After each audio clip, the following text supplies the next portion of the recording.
오늘은 아레오파고에서 복음을 전하는 우리 그 사도 바울을 보게 됩니다. 사도 바울이 아덴의 도시에 오게 되었습니다. 어떻게 사도 바울이 아덴의 도시까지 오게 되었습니까? 그것은 바로 성령 하나님께서 아시아 전도를 막으시고 마게도냐로 가게 하신 그 환상 때문이었습니다. 아덴은 당시 로마 제국 시대에 있어서 여러 가지 의미가 있었던 대단히 중요한 도시입니다. 아덴은 군사문화적 측면에서 로마의 중심 도시였습니다. 그러므로 이곳에 바울의 복음을 전했다는 것은 대단히 중요한 의미를 지니게 됩니다. 특히 아레오파고에서 행한 바울의 설교는 매우 중요한 의미를 갖고 있습니다. 여기서 바울은 참신이신 하나님에 대하여 증거하고 있습니다. 아덴에는 그리스 모든 지방의 우상을 합한 것보다 더 많은 우상이 있었으며 무엇이든지 새롭고 신비한 것이 전파되면 아덴 사람들은 그것을 신을 위하여 사원과 제단을 만들었습니다.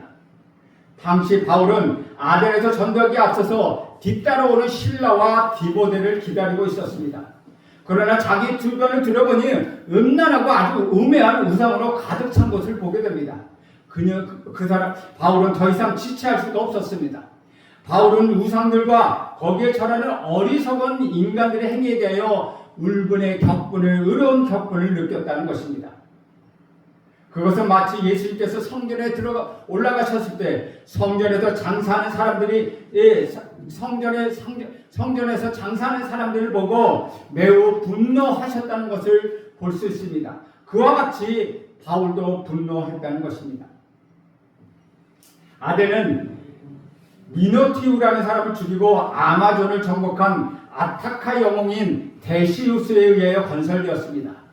그 이름은 아데나 여신을 기념하여 붙여져서 아덴이라고 했습니다. 아덴은 페리클레스 시대에 이르러 황금기를 맞이합니다. 파르페논 신전과 수많은 사원들 및 거기에 여러 웅대한 건축물들이 건축되어 있었습니다. 그뿐만 아니라 철학과 문학과 과학과 수사학들이 꽃을 피고 있는 정치적으로 민주주의 뿌리가 내려지고 있었다는 것이죠. 그러나 펠로폰네수스 전쟁에 의하여 아덴은 몰락길로 들어가게 됩니다. 하지만 문화적이나 지적인 면에서는 소크라테스나 플라톤이나 아리스토텔레스, 에피쿠로스, 제논과 같은 유명한 철학자들이 등장함으로 인하여 그 명성이 오늘날까지 이어지고 있다는 것입니다. 예수님이 오시기 전 BC 338년 아덴은 마케도냐의 왕인 필립 2세에 의하여 정복당하였지만 그 정복은 단지 아덴의 문화와 학문을 그의 아들인 알렉산더를 통하여 전 세계에 퍼뜨려지는 결과를 초래했다는 것입니다. 그 후에 BC 146년에 로마가 다시 아덴을 정복하였지만 로마인들은 그리스의 그 모든 문화와 문명들을 선호하였기 때문에 아덴은 그들의 지배하에서도 계속적으로 세계의 문화적 지적 중심지로 군림할 수 있었다는 것입니다. 그래서 로마도 아덴을 정치적으로 자유롭게 해 주었다는 것입니다. 복음은 우리 예루살렘에서 시작되었습니다. 그런데 사도행전의 역사는 세 가지 단계가 있습니다. 첫 번째 단계는 예루살렘에서 복음이 시작된 역사입니다. 이때는 베드로라 하는 사람을 세워가지고 유대와 사마리아 땅끝까지 전파하였습니다. 복음이라고 하는 것은 어느 곳에 한 곳에 머물러 있는 것이 아닙니다. 교회로 마찬가지라는 것입니다. 교회가 복음이 교회 안에만 머물러 있어서는 결코 안 된다는 것이죠. 복음은 계속해서 발전해 나가야 한다는 것입니다. 두 번째 단계는 안디옥을 중심으로 한 소아시아에 확산되는 과정입니다. 그래서 예루살렘 교회에 핍박을 주신 것입니다. 언제든지 핍박을 받을 때 개인적으로 꼭 생각해야 할 것은 왜 우리가 이런 어려움과 고난이 있는가? 그것은 복음과 연결시켜 보아야 한다는 것입니다. 세 번째 단계는 오늘 소아시아와 마게도냐 쪽으로 가라고 성경에서 말씀하셨습니다. 그 당시 세계의 중심은 그리스와 로마였다는 것이죠. 바울로 하여금 그리스 땅을 밟게 하신 것입니다. 바울로 하여금 로마의 땅을 밟게 하신 것, 그것이 하나님의 뜻이었다는 것입니다. 이제 오늘 우리는 로마 땅을 밟기 전에 바울로 하여금 그리스 땅을 밟게 하신 우리 하나님을 보게 됩니다. 그리스, 특히 이 아덴이라고 하는 곳은 인류 역사상 가장 유명했던 철학자들을 배출했던 곳입니다. 예를 들면 소크라테스, 아리스토텔레스, 제논, 에피쿠레스 같은 사람들의 고향이기도 하다는 것이죠. 16절과 17절에 보면 바울이 아덴에서 그들을 기다리다가 그 성에 우상이 가득한 것을 보고 마음에 격분하여 회당에서는 유대인과 경건한 사람들과 또 장태에서는 날마다 만나는 사람들과 변론하니 라고 말하고 있습니다. 우리는 여기서 아주 중요한 사실을 발견하게 됩니다. 첫 번째는 복음이라고 하는 것은 농촌과 어촌과 미개한 지역에만 들어가는 것이 아니라는 것이죠. 도시에도 복음이 전파되어야 한다는 것입니다. 다음으로는 문화와 철학과 예술이 발달한 곳에는 우상이 아주 많다는 것을 알 수 있습니다. 과학이 발달한 곳에 미신이 없겠습니까? 오늘날 과학이 그렇게 발달했는데도 아직도 점집을 찾아다니며 구슬하며 우상을 섬기는 사람들 많지 않습니까? 일본에 가보면 최고의 첨단 과학이 발달했다는 미국, 일본도 아주 놀랍게 그들이 우상과 미신과 밀접한 관계가 있다는 것입니다. 집집마다 우상하를 들여놓고 그들을 경배하고 있다는 것이죠. 사도 바울은 베레아에서 핍박을 받아 아덴으로 도망왔습니다. 그는 동료들이 올 때까지 기다리고 있었습니다. 그때 사도 바울은 아덴이라는 도시를 돌아보게 됩니다. 이때 그는 기막힌 세계를 보았습니다. 그것은 온 성 안에 우상이 가득하다는 사실입니다. 음악이 발달하고 과학이 발달하고 철학이 발달하고 예술이 발달했던 이곳에서 이런 것도 보았지만은 그 기초는 엄청난 우상과 미신의 세계가 깔려 있다는 것입니다. 우상이나 미신이라는 것은 미개한 사람들만 믿는 것이 아니라는 것이죠. 그것은 타락한 인류 전체의 전유물이었다는 것입니다. 무식한 사람은 무식한 대로 표현하고 유식한 사람은 유식한 모양으로 우상과 미신을 섬기고 있다는 것입니다. 사랑하는 여러분, 하나님이 없는 인간에게는 두 가지 신이 있습니다. 자신이 신이든지 아니면 수많은 잡신과 우상과 미신을 갖고 있든지 이 두 가지 중에 하나를 가지고 있다는 것이죠.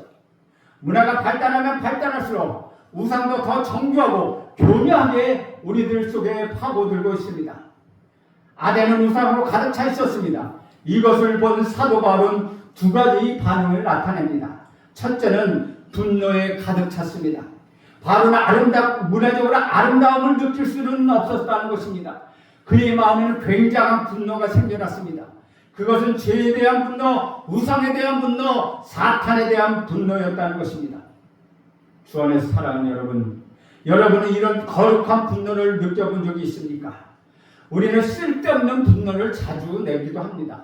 진짜로 분노할 때 분노하지 못한다는 것이요. 내 안에 있는 죄에 대하여 분한 생각을 가져본 적이 있습니까? 마귀 사탄이 역사하는 것에 대하여 정말로 여러분 분해해 본 적이 있습니까? 가슴을 정말 쳐가며 분하다고 느껴본 적이 있습니까? 아덴이라는 곳은 25,000개 내지는 3만 개의 우상이 있었습니다. 그 우상들을 보면서 영적 분노, 죄를 보면서 갖는 영적 분노, 바울에게는 이런 분노가 있었다는 것이죠. 왜 이 땅에 죄가 없어지지 않는 것인가? 그것은 죄를 보면서 사탄의 역사를 보면서 분노하지 않기 때문이라는 것이죠. 적당하게 과학의 한 현상으로 문화의 한 줄로 그렇게 해석하고 넘어가기 때문이라는 것입니다. 요즘은 종교 에큐메니칼 운동이 일어나고 있습니다. 여기에도 구원이 있고 저기에도 구원이 있고 종교 다원화 때문에 사람들이 서로 머리에 헷갈리고 있다는 것이죠. 불교에도 구원이 있고 천주교에도 구원이 있고 저 이단에도 구원이 있다고 이야기합니다. 그러니 무엇을 믿든지 다 똑같다는 것이죠.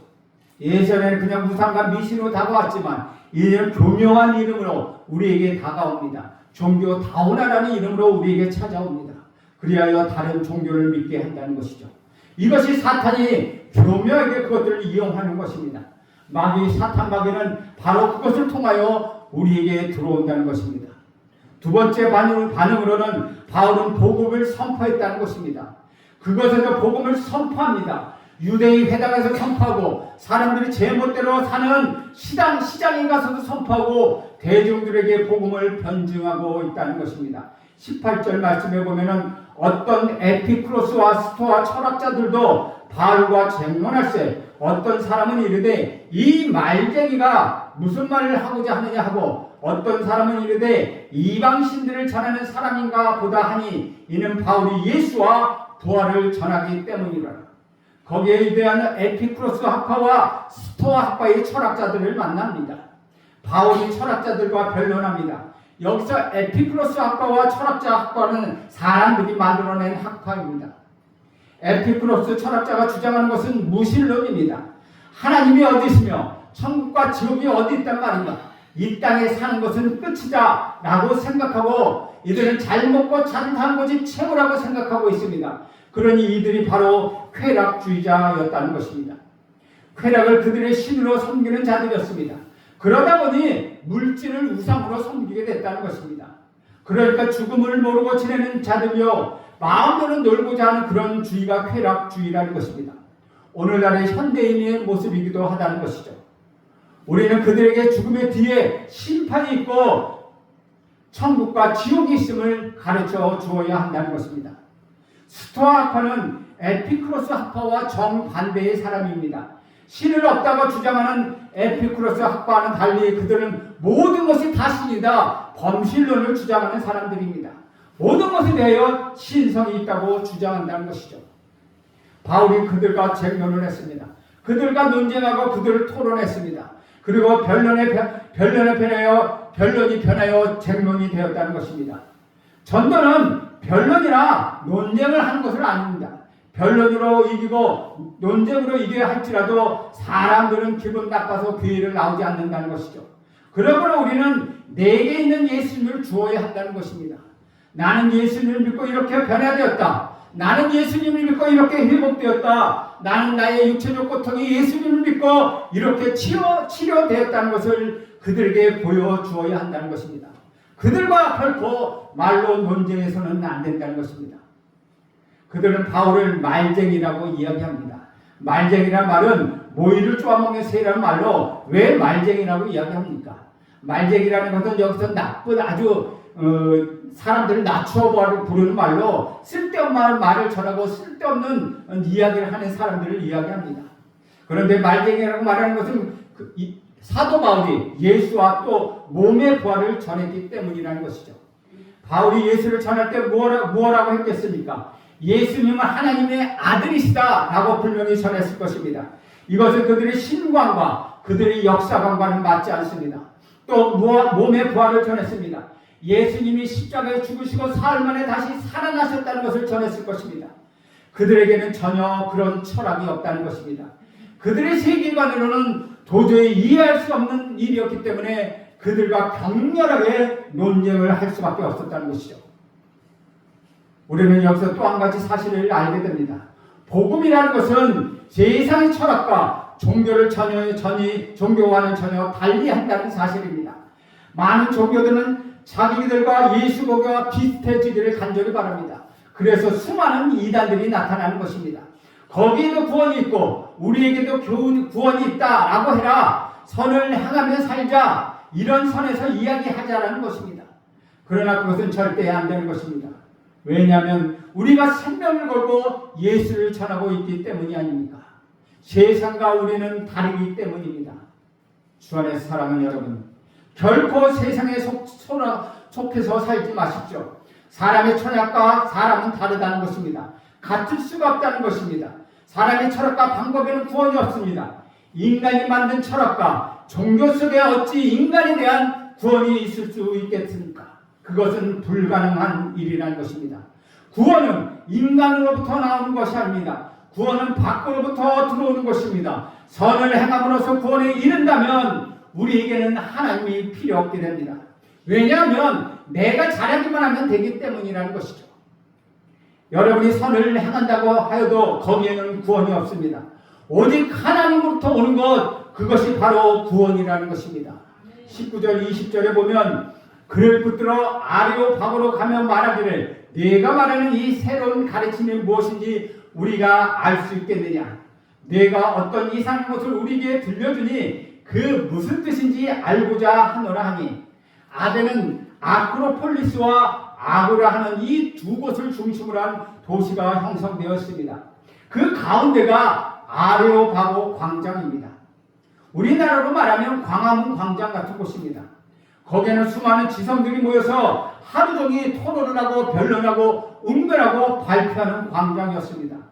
사람들은 이 새로운 지식을 찾아서 세계 곳곳에서 아덴으로 찾아와서 매일 새로운 것만 들으려고 했다는 것이죠. 또한 이 아레오파고는 그 당시 재판과 법을 주관했던 곳이기도 합니다. 바울을 이곳으로 그들은 데려온 것입니다. 그리고 내가 주장하는 것이 무엇이냐 묻고 있다는 것이죠. 21절 보면 모든 아덴 사람과 거기에 나그네된 외국인들이 가장 새로운 것을 말하고 듣는 것 외에는 달리 시간을 쓰지 않습니다. 이들은 이상한 것에 대하여 관심이 참 많았습니다. 21절에 보면 항상 새로운 것에 관심이 많았다고 기록하고 있습니다. 이것이 그 당시의 유행이었습니다. 대도시는 예나 지금이나 유행에 민감하고 유행에 매우 관심이 많습니다. 항상 새로운 것을 찾아 그것을 체험하고 싶다는 것입니다. 사랑하는 여러분, 항상 새롭고 유행을 따라 사람들은 그 마음이 허한 사람들입니다. 그 가득 차 있는 사람들은 그렇지 않다는 것이죠. 마음이 허하고 비어 있으면 이래도 만족하지 못하고 저래도 만족하지 못하고 그래서 새로운 것만 추구하려고 한다는 것입니다. 그들은 변덕이 심합니다. 자꾸 바뀝니다. 그래야 마음이 편하다는 것입니다. 바울은 그들에게 딱 잘라서 말합니다. 그리고 복음을 전합니다. 22절 말씀을 봅니다. 바울이 아레오파고 가운데 서서 말하되 이 아덴 사람들아 너희를 보니 범사에 종교심이 많도다. 바울의 시작이 참으로 놀랍습니다. 바울은 아주 특별한 사람입니다. 유대인들이 회당에서 복음을 전하는데 무조건 구약 성경부터 그는 출발하였습니다. 너희들의 조상이 하면 유대인들은 꼼짝없이 듣기 때문이라는 것이죠. 그러나 이방인들 범신론자들에게는 그런 방법이 먹히지 않았습니다. 우상과 미신을 섬기는 사람들에게 접근하는 방법은 전혀 달랐다는 것이죠. 여러분들도 범신론과 무신론자들을 만날 때 이런 접근의 방법을 쓰시길 간절히 바랍니다. 바울은 아덴에 있는 미신과 우상을 보고 마음이 분했습니다. 그런데 그것을 표현하지 않았습니다. 바울은 웃을 수 있었습니다. 그래서 이렇게 말합니다. 아덴 사람들아 그대들은 범사에 종교심이 많도다 라고 하면서 그들에게 접근합니다. 그러니 이 사람들이 기분이 어떻겠습니까? 기분이 좋지 않겠습니까? 자기들을 영적인 사람으로 취급하니 얼마나 기분이 좋겠습니까? 전도할 때는 내 관심에서 이야기하면 절대로 안 됩니다. 그 사람이 무엇을 원하는지, 그 사람이 먼저 무엇을 생각하고 있는지 이야기해야 한다는 것입니다. 그 사람이 제일 잘 아는 것, 그 사람의 전공을 가지고 그 사람의 마음의 문을 여는 것입니다. 그래서 바울은 종교심이 많다는 특징을 잡아서 이야기를 시작합니다. 23절을 봅니다. 내가 두루 다니며 너희가 위하는 것들을 보다가 알지 못하는 신에게 라고 새긴 단을 보았으니 그런즉 너희가 알지 못하고 위하는 그것을 내가 너희에게 알게 하리라. 사실 우상을 보고 그것을 그는 분을 품었습니다. 그러나 많은 신들이 있었던지 이름을 짓다 지쳐서 이제는 지을 수가 없어서 알지 못하는 신이라고 이야기했지만 알지 못하는 신들에게 드리는 우상 이렇게 붙여놓았다는 것입니다. 너희가 얼마나 종교심이 많고 하나님에 대한 관심이 많은가를 알겠다. 그러나 너희가 알지 못한다고 하는 그 신에 대해서 내가 오늘 알려주겠다. 이렇게 말하며 접촉을 시작한 것입니다. 24절 25절에 보면 우주와 그 가운데 있는 만물을 주신 하나님께서는 천지 주제이시니 손으로 지으신 전에 계시지 아니하시고 또 무엇이 부족한 것처럼 사람으로 섬김을 받으시는 것이 아니니 이는 만민에게 생명과 호흡과 만물을 친히 주시는 이심이라 라고 말합니다. 사도 바울은 맨 먼저 신관을 가르칩니다. 유대인들은 신관이 있으니 말할 필요가 없습니다. 바른 신관이 없는데 인생의 관이 있을 수 있겠습니까? 그래서 하나님에 대한 생각은 실제적인 것입니다. 그래서 네 가지로 하나님을 설명합니다. 첫째는 너희들이 알지 못하고 말했던 그 하나님이 어떤 분이다, 이런 분이다. 하나님이 우주 만물을 지으신 창조주 하나님이다 라고 설명하고 있다는 것입니다. 주 안에 사랑하는 여러분, 하나님에 대한 고백은 여기서부터 시작되는 것입니다. 하나님은 우주와 역사와 지구와 인간을 창조하신 분이십니다. 하나님은 창조주 하나님이십니다. 모든 사람들은 하나님을 인정하지 않습니다. 아니, 많은 사람들은 하나님을 인정하지 않습니다. 하나님을 인정하지 않으니 인간에 대해서는 알 수가 없다는 것입니다. 하나님을 인정하지 않으려 하는 것은 마치 부모를 인정하려 하지 않는 자식과 같다는 것이죠. 아무리 우리가 인정하지 않는다 하더라도 부모는 부모입니다.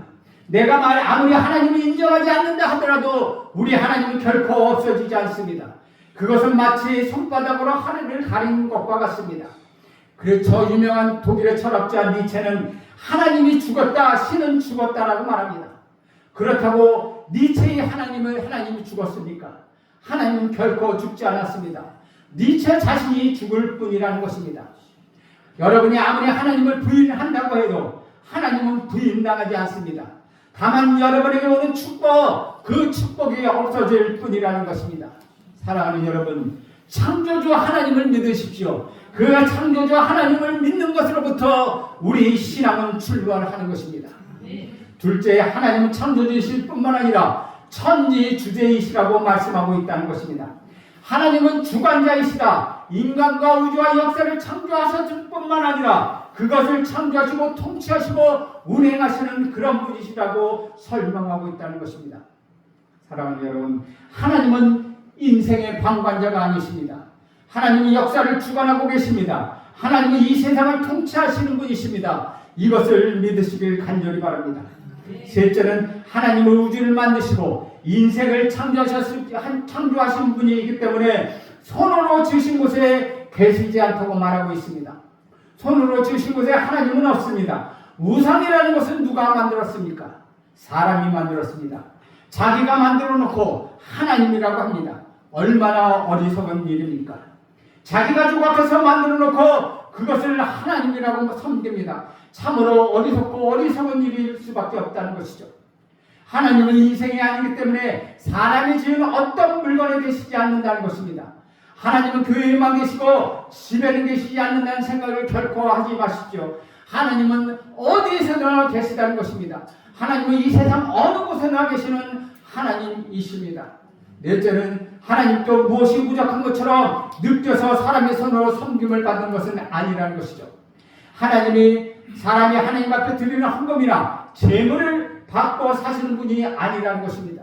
세상에는 하나님을 도와주시는 분이 선심삼아 교회에 나와주는 사람들이 참으로 많습니다. 얼마나 교만하니까. 오늘 내가 하나님을 생각해서, 아니 목사님을 생각해서 교회 한번 나가줘야지, 이렇게 생각하고 있다면 참으로 교만한 사람입니다. 우리가 어떻게 하나님을 도와줄 수 있겠습니까? 네 번째, 우리 하나님은 어떤 분이십니까? 모든 인류에게 생명과 호흡을 주시는 분이시며 이가지 많은 만물을 공급해 주시는 분이시다라고 설명하고 있습니다. 에피쿠로스 사람들이나 스토아 철학자들은 아주 신기하게 생각했습니다. 여러분은 평소에 어떻게 생각하고 계십니까? 여러분은 그렇게 믿고 계십니까? 하나님이 여러분의 모든 생명과 호흡을 주관하시며 여러분의 필요한 모든 것을 공급해 주시는 분이라고 여러분 그렇게 믿고 계십니까? 하나님께서 정말 살아계시고 우주를 창조하시고 하나님은 우리를 너무나도 사랑하셔서 하나뿐인 독생자 우리 구주 예수 그리스도를 보내주셨고 지금도 성령으로 오셔서 우리 구주 예수 그리스도를 믿게 하시는 살아계신 하나님, 그 하나님을 여러분 믿고 계십니까? 저는 여러분 모두가 그런 하나님을 간절히 믿기를 바랍니다.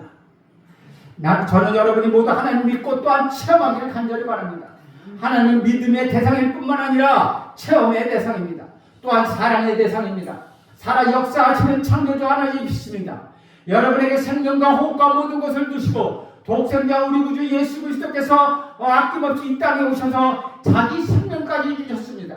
그 하나님을 여러분 믿음 속에서 경험하시기를 간절히 바랍니다. 오늘 설교의 결론은 29절 말씀입니다. 29절 보면 이와 같이 하나님의 소생이 되었은즉 하나님은 금이나 은이나 돌에다 사람의 기술과 권으로 생긴 것들과 같이 여길 것이 아니니라.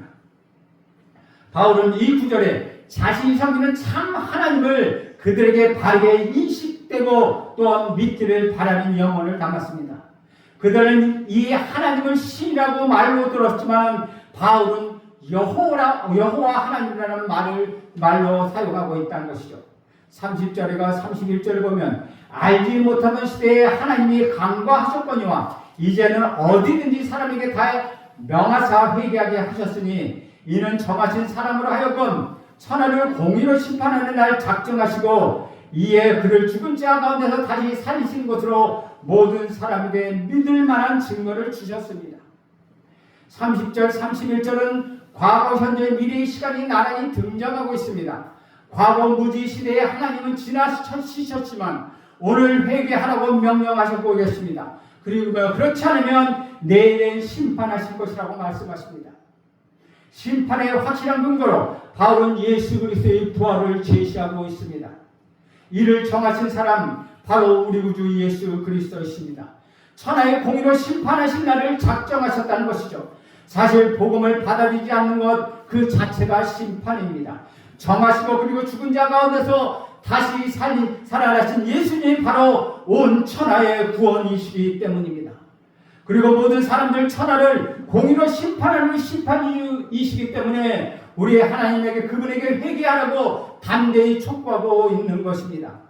이 말을 듣고 사람들은 조롱하기도 하고 다시 한번 듣겠다고 말하지만 믿는 사람은 많지 않았습니다. 34절에 보면 그 중에 많은 사람이 예수를 영접하는 놀라운 일도 있었습니다. 아덴의 전도의 열매는 33절 34절에서 이렇게 소개하고 있습니다. 이에 바울이 그들 가운데 떠나매 몇 사람이 그를 가까이 하여 믿으니 그들 중에 아레오바고 관리 디오노시오와 다마리라 하는 여자와 또 다른 사람들이 있었더라. 그 중에 아레오바고 관리 디오노시오는 굉장합니다. 아레오바고 전체의 법정과 민회를 주관하는 사람이 바울의 설교를 듣고 예수를 믿고 회개하는 놀라운 일이 있었습니다. 그리고 다말이라 하는 여성도 또 다른 사람이 예수를 믿는 놀라운 역사가 일어났습니다. 비록 아덴 지역에는 교회가 구성되지 않을 작은 정도로 열매였지만 최고의 지식인들이 모든 이 아덴이라는 점에서 의미 있는 사역임에 분명합니다. 이렇게 마무리된 바울의 아덴의 사역에 대해서는 호불호가 있습니다. 귀한 열매와 함께 성공적으로 평가하는 사람이 있는가 하면 극단적으로는 실패한 것이라고 말하는 사람들도 있습니다. 사랑하는 여러분, 아덴의 사역은 성공한 것입니까? 아니면 실패하는 것입니까? 바울이 지나온 과정을 생각해 보십시오. 바울이 빌립보에서는 어떻게 했습니까? 빌립보에 들어서 빌립보 교회를 세웠습니다. 또 데살로니가 가서는 데살로니가 교회를 세웠습니다. 베레에 가서는 베레 교회를 세웠고 에베소 가서는 에베소 교회를 세웠고 고린도 가서는 고린도 교회를 세웠고 갈라디아 지역에 가서는 갈라디아 교회를 세웠습니다. 가는 곳곳마다 바울은 교회를 세웠습니다. 그런데 아덴은 어떻습니까? 아덴에서는 바울은 교회를 세울 수가 없었습니다.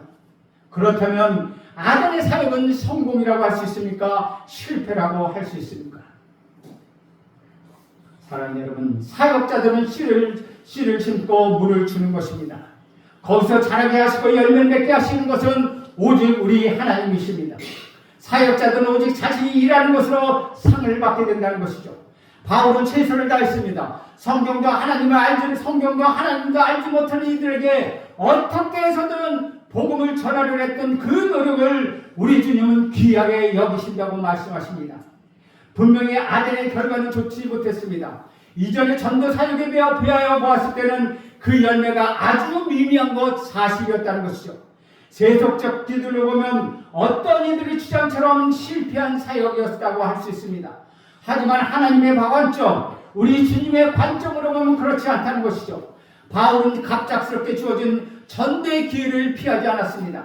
그는 낯선 곳, 낯선 환경에서도 자신에게 주어진 의무, 자신에게 주어진 사명을 감당했다는 것이죠.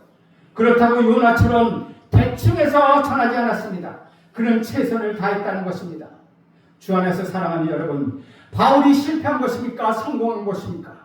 지금 오늘날 우리 교회를 바라보십시오. 사역자를 볼 때 어떤 면을 중요하게 생각하고 어떤 기준으로 판단하고 있습니까? 혹시 세상과 다르지 않은 세속적 기준으로 너무나도 쉽게 교회의 성공 여부, 사역자의 성공 여부를 판단하고 있지는 않습니까? 교회는 하나님이 일하시는 곳입니다. 사역자는 하나님이 일을 하는 사람입니다. 이 사실을 결코 잊지 마시기 바랍니다. 그러기에 우리의 판단 기준은 오직 하나님 말씀, 하나님의 뜻, 성경 말씀이어야 한다는 것입니다. 여러분 이 말씀을 기억하십시오. 잘하게 하시는 이는 오직 하나님이시다. 여러분 열심히 씨를 심으십시오. 최선을 다하여 물을 주십시오. 그때 사람이 칭찬이 아니라 하나님으로부터 적은 일에 충성하고 착하고 충성된 종이라고 칭찬을 받을 것입니다.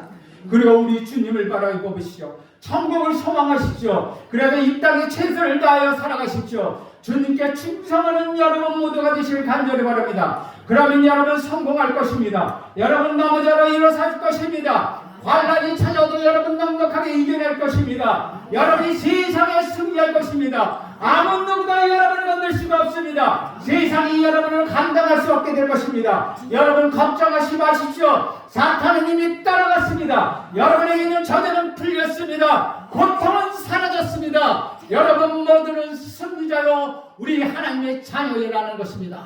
여러분 이 사실을 기억하고 오늘도 승리하는 사실은 여러분 모두가 되기를 간절히 바랍니다. 기도하겠습니다.